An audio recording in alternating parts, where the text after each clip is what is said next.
Olá, bem-vindo você ao nosso novo vídeo de hoje, nesse dia 4 de janeiro de 2026.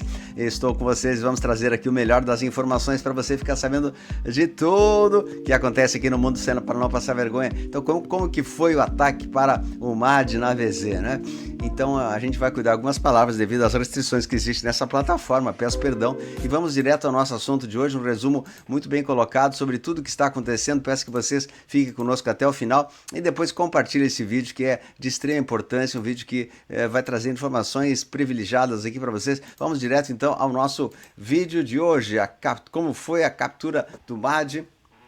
A gente vai falar sobre esses maiores detalhes, né? Lembrando que hoje, nesse domingo, nós estamos com colocamos já um vídeo ontem, né? As ações na VZ, e também temos os nossos 4 canais aqui do YouTube para você participar e se inscrever em todos os canais, também nosso grupo Desperto na Era do Aquário. Hoje à noite temos a live de atualizações de notícias, muito importante você estar com a gente aí. Vamos lá então. Então, parabéns à VZ, porque começou o ano com o pé direito, não é mesmo, né? A pessoa diz, não, é direito sim, começou o ano aí, maravilha, tá? E aqui vemos um charge também do tio Loirão aí, pegando as pecinhas, né?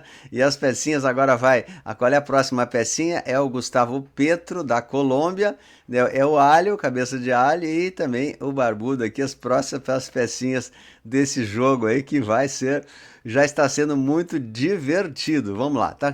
Então sem direito à dancinha, né? O fim do Comuna na Latinoamérica, e de fato o MAD está em cana, como a gente já falou que ia, né? E toda a sua ditade de latino-americana vermelha ligado às sombras está também, né, caída, acabou para eles. Então aqui, ó, tem sem direito a dancinha, a gente vai vir. Então vamos entender direitinho como isso tudo aconteceu, né? Eu quero também comentar com vocês e dividir com vocês essa situação, como que tudo isso aconteceu. Então foi nesse dia 3, como você já sabe pelos comentários e vídeos aí, às 3 da manhã os americanos entraram no território da Venezuela. A gente vai tratar um pouquinho de como foi feito tudo isso para vocês entenderem os maiores detalhes. Então a primeira fase, às 3 horas da manhã, aproximadamente 2 e pouco, né? A primeira fase foi a limpeza das baterias antiaéreas russas no litoral, que estavam ali apontadas, essas baterias antiaéreas russas, as baterias S-300, que elas tinham muito poder de talvez atacar os navios, os aviões americanos que viriam. Então eles tiveram que fazer uma limpeza nessas baterias antiaéreas com os mísseis Tomahawk. Tomahawk é um foguete que ele tem autonomia para 2.500 quilômetros. Veja aqui, né? Ele tem alcance de até 2.000 quilômetros, ele pode viajar muito, e ele tem uma velocidade de cerca de 880 quilômetros por hora, uma velocidade gigante, né? Pesa 1 tonelada e 300, tem 6 metros de comprimento, né? 6 metros de envergadura, ele tem 2,5 de lado. Então veja, são 6 metros de comprimento, é um gigante mesmo. Aqui vemos a ogiva, que pode ser convencional e pode ser também um sistema GPS, e pode ter também os tanques de combustível, as asas que são escamoteáveis, e um motor turbojet, com a câmera para identificar o GPS. Então ele foi lançado dos submarinos e de outras coisas para acabar com as baterias antiaéreas, em primeiro lugar, né? E como ele voa muito rente ao solo, ele voa alguns metros de altura do solo, as baterias dos radares não conseguiram detectá-lo, e ele conseguiu sim lá e estourar as baterias, ou seja, neutralizaram totalmente as baterias antiaéreas. E aí começou o segundo passo, a segunda fase, com os aviões chamados de aviões bloqueadores de comunicações, aviões Glowler, entre as forças aéreas da VZ. Então, ou seja, as comunicações não conseguiram ser mandadas para os jatos Su-35, que eram os jatos da VZ, porque as comunicações entre os sistemas foram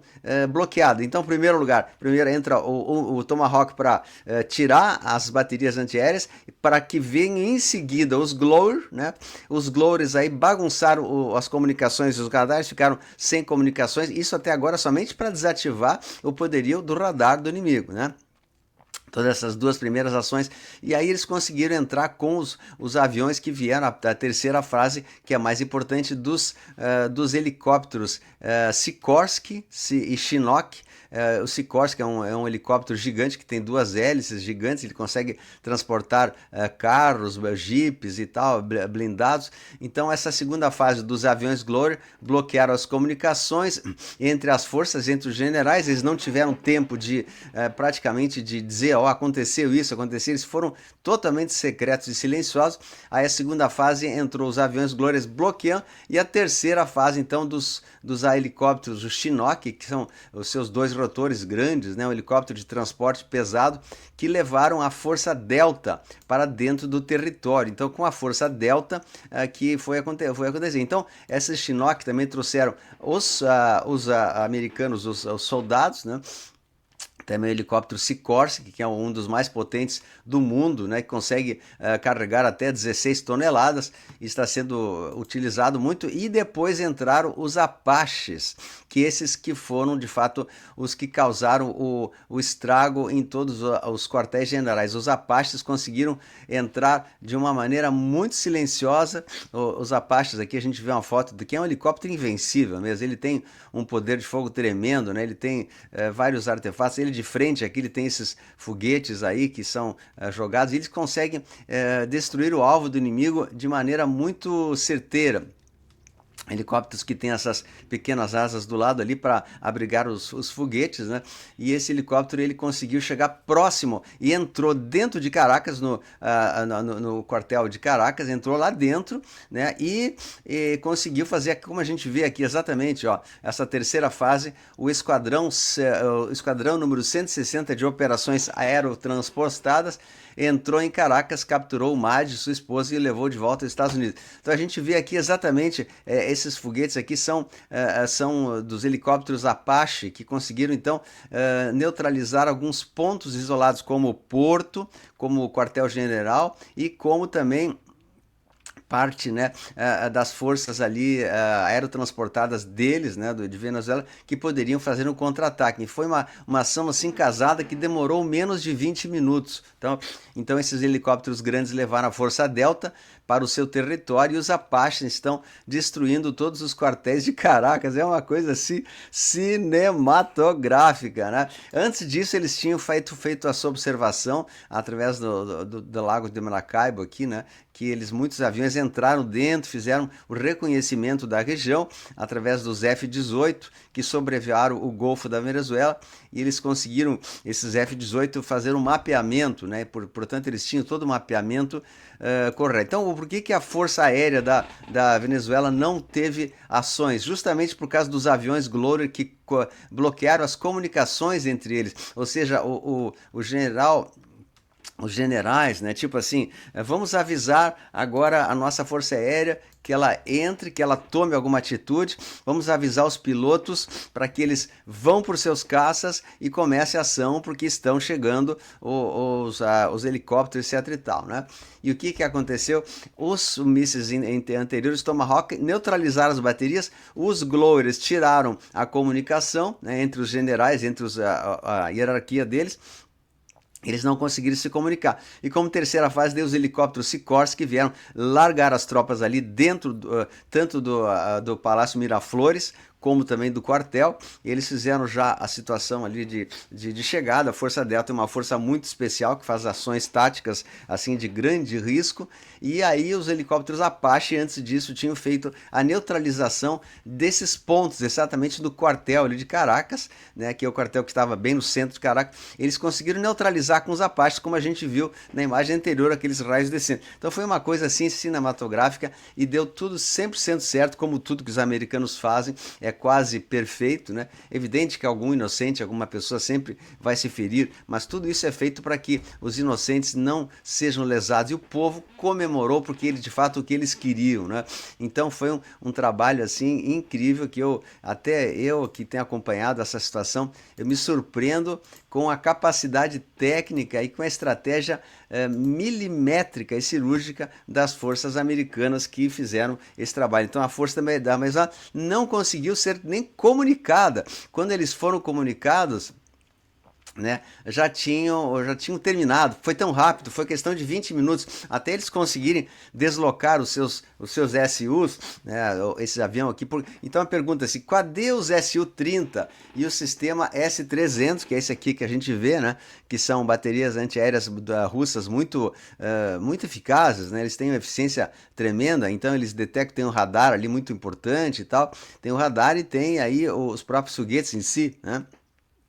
Eles conseguem fazer com que isso acabe sendo, enfim, um lançador de projéteis para evitar que os aviões entrem. Então, por que foi tão fácil? Os SU nem foram acionados, os Su-300, né?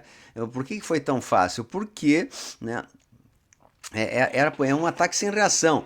De duas, uma, por que foi tão fácil assim? Ou eles estavam combinados porque as próprias forças entregaram o MAD, o que é muito provável que tenha acontecido.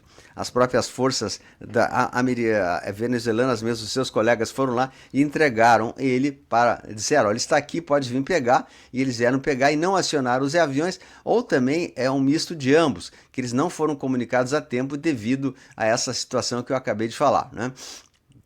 Então os caças não saíram da base, eles poderiam ser também desativados ali, eles poderiam ter sido destruídos, não foram também por algum motivo que nós não sabemos, né?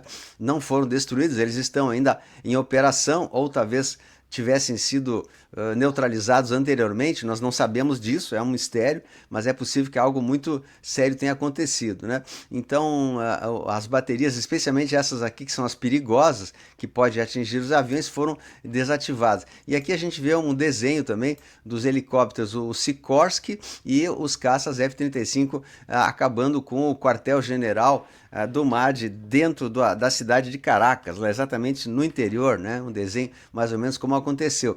Eu não tenho ideia se os F-35 entraram em ação nessa operação. Eles fizeram uma ação anterior, que era mapeamento e algumas ações assim estratégicas anteriores. Eles não foram utilizados, ao meu ver, nesse momento, e sim os helicópteros Apache, que eles estavam muito próximos da costa ali, através do porta-aviões Iwo Jima. E aqui a gente vê o B-52, que é um bombardeiro gigante com 8 motores, escoltados pelos F-35, que fizeram reconhecimento da área há uns dias atrás, mapeando tudo exatamente, né? Então esses são os artefatos que o Loirão usou contra o MAD. O Iwo Jima, esse aqui é o Gerald Ford, de onde saíram os Apaches, possivelmente, né? Ou o Iwo Jima, que estava muito próximo dali. O Gerald Ford ele estava um pouco mais afastado, e o Gerald Ford é mais para os navios, os aviões F-35, que tinham em torno de 80 F-35 a bordo desse porta-aviões. Então a gente vê que tudo foi severamente calculado nos mínimos detalhes. E aqui a gente vê o porto que foi também desativado ali, uma parte do cais do porto ali, Caracas, que foi neutralizado, onde eles tinham também helicópteros, tem o local onde saía, né? Nos dias anteriores, eu não sei se é exatamente essa foto, esse foi neutralizado no caso pelos drones, aí no caso foi pelos drones, né? E o porto que transportava pó, e aqui também o Palácio Miraflores, que era um símbolo ali da Venezuela mesmo. O Palácio Miraflores foi também, ele foi preservado, não foi, ele tinha um bunker ali, né? Tem um bunker, esse bunker foi desativado, eu não sei qual é a entrada desse bunker, se é pelo palácio ou algum outro local, mas ele foi desativado. Então as forças, né, americanas conseguiram fazer um grande feito de desativar todos os seus artefatos e prender o MAD. Então, como aqui os F-35 também, como eu falei, aviões militares voaram perto da Venezuela para fazer o reconhecimento de tudo que está acontecendo, e depois o MAD foi embarcado num avião, ele foi para o Iwo Jima, ele saiu, foi para o porta-aviões Iwo Jima, e dali do Iwo Jima ele foi levado para Porto Rico, e Porto Rico ele pegou um jato, um avião tradicional desse que já estava ali, espera, e foi para até Nova York. Ele está detido, nós vamos fazer um novo vídeo aí e tal.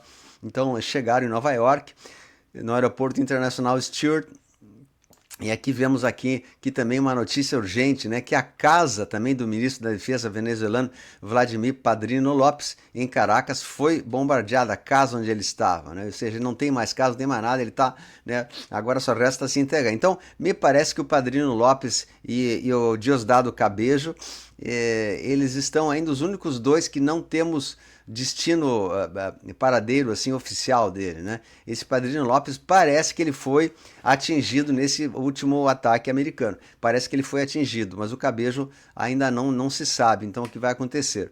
Mas enfim, sem direito à dancinha, ele foi levado embora e é o fim do Comuna na Latino-Americana, isso vai... e também ele entregou o MAD, agora fazendo sua delação, ele já está entregando agora também o Banco Master e todos os políticos que estavam ligados ao Banco Master, então parece que tudo está...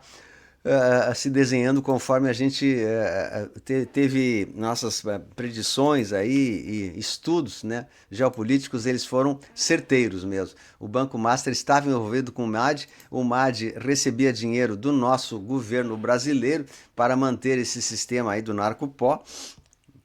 Então a gente vê que esse elo de ligação de toda a América Latina está caindo como um castelo de cartas. Então esse é o vídeo que a gente vai deixar. Eu tenho mais informações que eu vou fazer no outro vídeo para não ficar muito longo. A gente vai trazer no próximo vídeo isso aí. Peço que se você quiser ajudar o nosso canal aqui também, dá uma forcinha, colabore com o canal, que a gente está se esforçando ao máximo para trazer o melhor das informações para vocês. Então é a vitória do Brasil. Nós teremos agora os próximos capítulos e vai ser o próximo vídeo que eu vou colocar para ver. Qual será o próximo capítulo? Adivinha, adivinha. Colômbia vai cair, Cuba junto com a Colômbia, Cuba, né? Depois também a Nicarágua e talvez a Sheinbaum no México e por último o Brasil. Então parece que eles estão entrando agora, repita comigo, guarde aí, né? Eu fiz essa previsão que ele ia cair no ano passado, né? Eu disse que ele iria cair nos últimos dias de dezembro, e de fato o dezembro pelo calendário juliano, nós vamos até 14 de janeiro, ainda é dezembro, né? Pelo calendário juliano. Então a Aliança trabalha com o calendário juliano, então nós estamos ainda em 2026 pelo outro calendário. Então eu tinha feito a previsão que iria cair o MAD, ia ser trazido o escândalo do Banco Master, acertei também que iam pegar o pequeno Lula, o LL, né, Lulinha, e acertei também que todas essas ações iam fazer. Então, ponto para nós aí, bota aí, hashtag Luciano César tinha razão. Então, mais uma que a gente colocou para vocês em antecedência, né, não por profecias, mas por estudos geopolíticos dentro das informações fidedignas que a gente tem recebido por aí. Então, peço que vocês assistam os próximos vídeos dessa série assim sobre a VZ e também hoje à noite a nossa atualizações. Vou trazer o Chapano, Oscar, para ele também comentar um pouquinho sobre o que ele está sabendo que a gente não sabe por trás dos bastidores, né? E ele falou coisas bem fortes aí que eu vou trazer hoje à noite, 19h30, aqui no YouTube, num grande vídeo que você vai sabendo que tudo deu certo, a luz sempre está no comando e a luz...